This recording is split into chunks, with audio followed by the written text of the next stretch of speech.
So hello and welcome to Mixologist, the place on the internet where we screw around with old stuff in the hope of getting it to run again. So case in point, we've got the Zenith 1 carb. As you can see, it's an updraft carb for a kind of Ford A. We're gonna be working today to try and make it live again, kind of thing. However, one important thing is obviously this is not the first thing that I'm doing with this particular unit, and it is important to note that already I have in a sense doused this unit in my kind of secret sauce, which is a 50-50 mix of acetone and automatic transmission fluid, and because of that I'm pleased to report that we got some movement in the choke. So I'm going to show you what I mean by that. So hopefully you should be able to see here. When this carb came to me, this was completely seized and wasn't moving at all, and now as you can see it's moving freely, which that is really good news. So now what I need to do is I need to start tearing into this unit, assessing the condition and trying to see where we go from here with the build.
Okay, so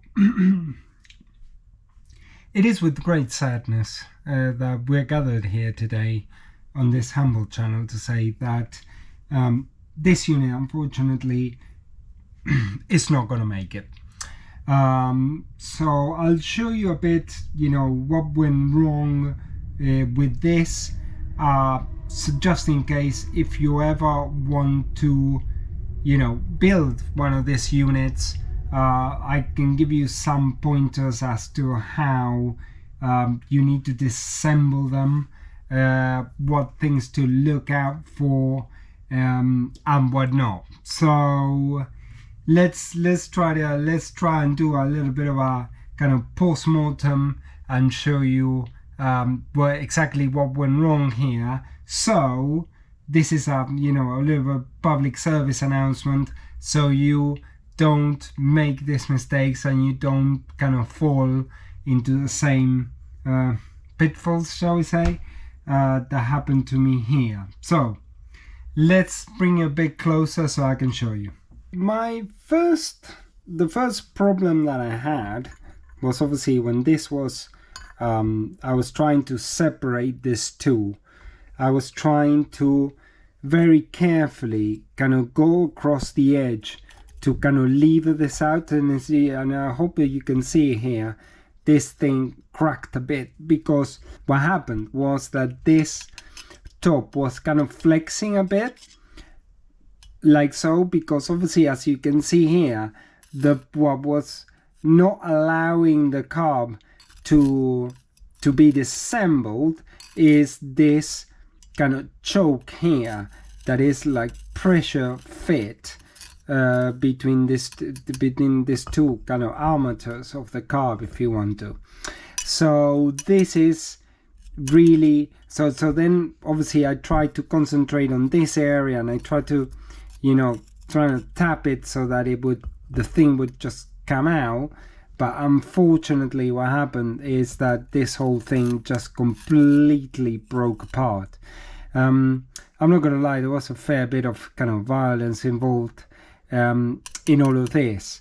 So obviously once this has happened, it's kind of game over for this carb.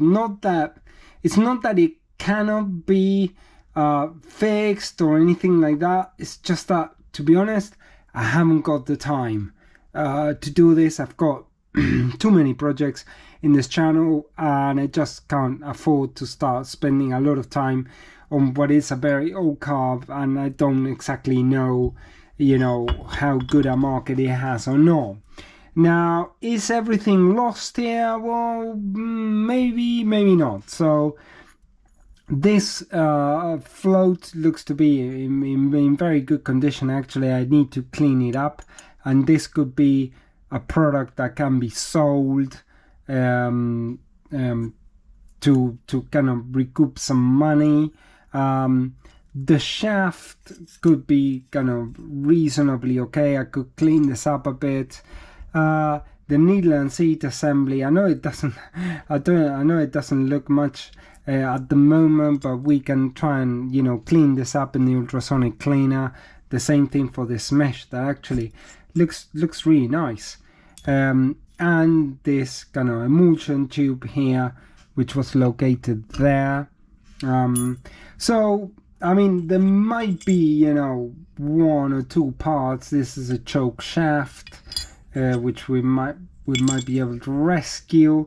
I mean, not something that is great, but it is what it is. But actually, in today's market, in today's where I am at today, I can't spend time to just fix this unit. It's just not gonna happen. What would I do differently though? And here's where again, a bit of a public service announcement.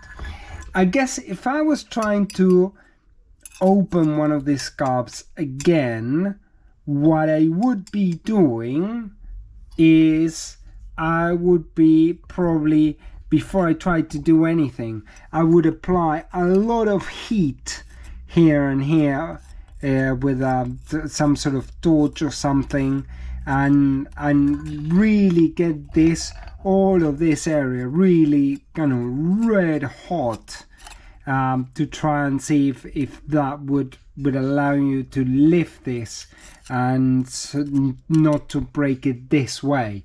So that's a bit of a lesson for the future.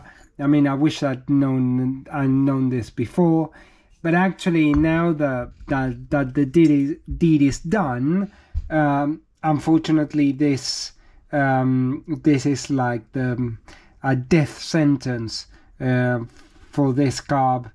I don't have a lot of spares for this.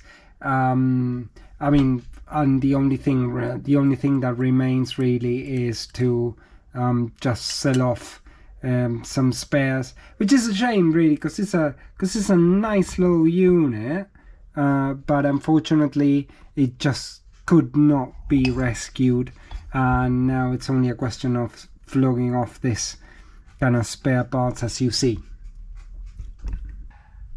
Okay, so even though this has been an epic failure, I hope that you got something out of this, at least stuff not to do when you're trying to work on this unit.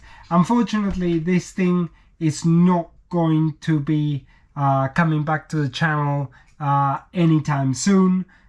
This is gonna go straight kind of in the trash after I harvested the most amount of parts possible that I can from it, but it's gonna be a bye-bye old Zenith carb. So I would like to thank you very much for watching this episode, and unfortunately you can't rescue everything. That's probably the best way to end it. So I'd like to say thank you very much for watching. If you got any comment, question, put it down in the comments.